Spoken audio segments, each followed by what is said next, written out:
Hi అండి. అందరికీ నమస్కారం. ఈ వీడియోలో మనం శ్రీరామ నవమి రోజు పూజ ఎలా చేయాలి? ఆ రోజు సమర్పించాల్సిన నైవేద్యాలేంటి? శ్రీరామ నవమి రోజు శ్రీరాముడిని ఏ మంత్రాలతో పూజించాలో ఇప్పుడు మనం వివరంగా తెలుసుకుందాం. అలాగే ఆ రోజు వసంత నవరాత్రుల చివరి రోజు కాబట్టి అమ్మవారిని ఎలా పూజించాలో కూడా వివరంగా తెలుసుకుందామండి. ఫ్రెండ్స్, మీరు మన ఛానల్‌ని కొత్తగా చూస్తున్నట్లయితే, మన ఛానల్‌ని సబ్స్క్రైబ్ చేసి, పక్కనే ఉన్న బెల్ ఐకాన్‌ని క్లిక్ చేయండి. మరిన్ని కొత్త వీడియోస్ మీకు నోటిఫికేషన్ రూపంలో వస్తాయి. చైత్ర మాసం పునర్వసు నక్షత్రం నవమి రోజున శ్రీరామచంద్రుడు జన్మించాడు. ఆ నవమి రోజే శ్రీరాముడికి సీతాదేవితో వివాహం జరిగిన రోజు అని, అలాగే ఆ నవమి నాడే రాజ్య పట్టాభిషేకం జరిగినది అని రామాయణంలో తెలుపబడినది. ఆ శ్రీరామచంద్రుడికి నవమికి ఉన్న సంబంధం వల్లే మనం ఈరోజు శ్రీరామనవమి పండుగను జరుపుకుంటున్నాము. అలాగే శ్రీరామనవమి నాడు ఎవరైతే ఆ సీతారాములను పూజిస్తారో వారు కోరుకున్న కోరికలన్నీ నెరవేరుతాయి. వివాహం కాని వారు ఆ రోజు సీతారాముల కళ్యాణం చూసినట్లయితే వారికి త్వరలోనే వివాహం జరుగుతుంది. అలానే వివాహమైన స్త్రీలు ఆ వివాహాన్ని దర్శిస్తే వారు సౌభాగ్యంగా కలకాలం జీవిస్తారు. ఈ శ్రీరామ నవమి రోజే వసంత నవరాత్రులు 9వ రోజు అవుతుంది. ఈ నవరాత్రుల చివరి రోజు పూజ ఎలా చేయాలి? ముందు రోజు పెట్టిన పువ్వులను తీసి మళ్ళీ ఫ్రెష్‌గా ఉన్న పువ్వులను పెట్టుకోవాలి. అంతేగాని విగ్రహాలని, ఫోటోలని కదల్చకూడదండి. నవరాత్రుల 9 రోజుల పూజ చేసేవారైతే పీఠంను ఉంచి కదలకుండా పూజ చేసుకోండి. 9 రోజులు పూజ చేయడం కుదరని వారు అష్టమి, నవమి, దశమి రోజులలో పూజ చేసినా కూడా నవరాత్రుల పూజ చేసిన పూర్తి ఫలితం కలుగుతుందండి. అది కూడా కుదరని వారు ఒక్క నవమి రోజు చేసినా కూడా పూజ యొక్క పూర్తి ఫలితం కలుగుతుంది. ఇప్పుడు మనం శ్రీరామ నవమి రోజు పూజ ఎలా చేయాలో తెలుసుకుందాం.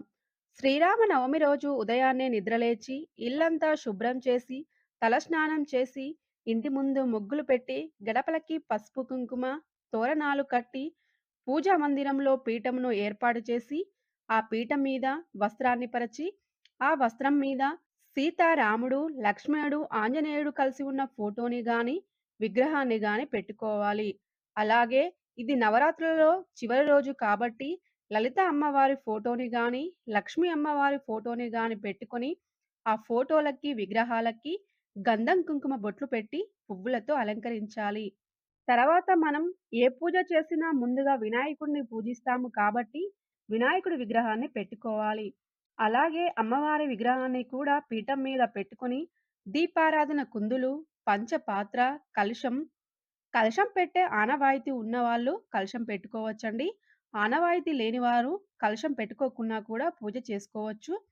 తర్వాత పూజ కోసం అక్షింతలు, పువ్వులను, పూజా సామాగ్రినన్నింటినీ పూజా పీఠం దగ్గర ఏర్పాటు చేసుకొని పూజను మొదలుపెట్టాలి.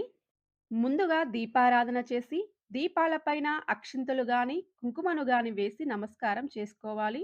శ్రీరామ నవమి రోజు తమలపాకులపైన శ్రీరామ అని రాసి పూజ చేస్తే ఆ శ్రీరామచంద్రుడి అనుగ్రహం కలుగుతుంది. లేదంటే తమలపాకుల మీద శ్రీరామ అని రాసి మాల కట్టి కూడా శ్రీరామచంద్రుడి ఫోటోకి సమర్పించవచ్చండి.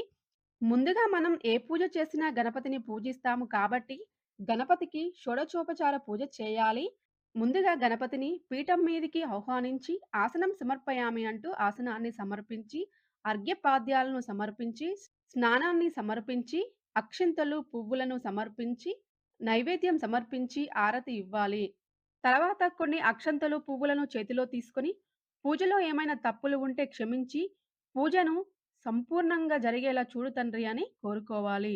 తర్వాత శ్రీరామచంద్రుడిని, సీతాదేవిని, లక్ష్మణుడు, ఆంజనేయుడు, అలాగే లలిత అమ్మవారిని పీఠం మీదికి ఆహ్వానించి, ఆసనంను ఏర్పాటు చేసి, అర్ఘ్యపాద్యాలను సమర్పించి, స్నానం సమర్పయామి అంటూ స్నానాన్ని సమర్పించి, పువ్వులు, అక్షింతలను సమర్పించాలి.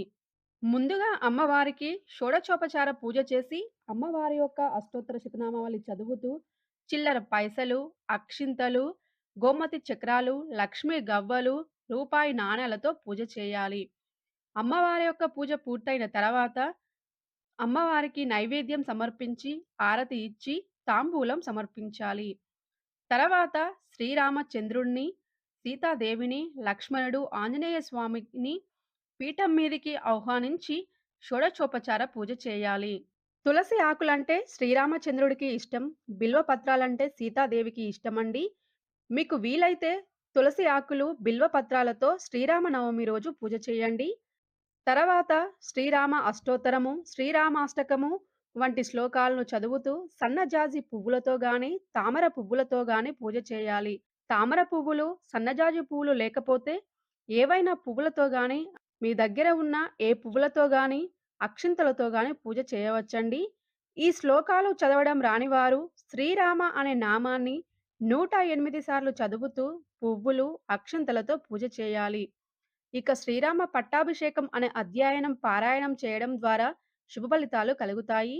నవమి రోజున మధ్యాహ్నం 12 గంటలకు పూజను మొదలుపెట్టాలి. పూజ పూర్తయిన తర్వాత శ్రీరామచంద్రుడికి ఎంతో ఇష్టమైన పానకం, వడపప్పు, చలిమిడి మరియు కమలా పండ్లను నైవేద్యంగా సమర్పించాలి. అలాగే అరటి పండ్లంటే శ్రీరాముడికి చాలా ఇష్టం కాబట్టి అరటి పండ్లను కూడా నైవేద్యంగా సమర్పించాలి. ఇంట్లో పూజ పూర్తయిన తర్వాత రామాలయంను దర్శించడం చాలా మంచిదండి. అలాగే దేవాలయంలో పంచామృతాలతో అభిషేకం, శ్రీరామ అష్టోత్తర పూజ, సీతారాముల కళ్యాణం వంటి పూజా కార్యక్రమాలను జరిపిస్తే మీరు అనుకున్న కార్యాలన్నీ దిగ్విజయంగా పూర్తి కావడంతో పాటు సకల సంపదలు చేకూరుతాయండి. అలాగే శ్రీరామ నవమి రోజున శ్రీరామదేవుని వ్రతమును ఆచరించడం చాలా మంచిది. పూజ పూర్తయిన తర్వాత అన్నదానం, శ్రీరామ రక్షాస్తోత్రము, శ్రీరామ నిత్య పూజ వంటి పుస్తకాలను తాంబూలంతో కలిపి ముత్తైదువులకు ఇవ్వడం వల్ల సకల సంపదలు, అష్ట ఐశ్వర్యాలు కలుగుతాయి. పూజ పూర్తయిన తర్వాత వడపప్పు పానకమును అందరికీ పంచిపెట్టాలి. ఫ్రెండ్స్, ఈ వీడియోలో మనం శ్రీరామనవమి రోజు పూజ ఎలా చేయాలి, సమర్పించాల్సిన నైవేద్యాలేంటి, శ్రీరామనవమి రోజు ఏ మంత్రాలతో శ్రీరామచంద్రుడిని పూజించాలి, అలాగే వసంత నవరాత్రుల చివరి రోజు కాబట్టి అమ్మవారిని ఎలా పూజించాలో తెలుసుకున్నారు కదా!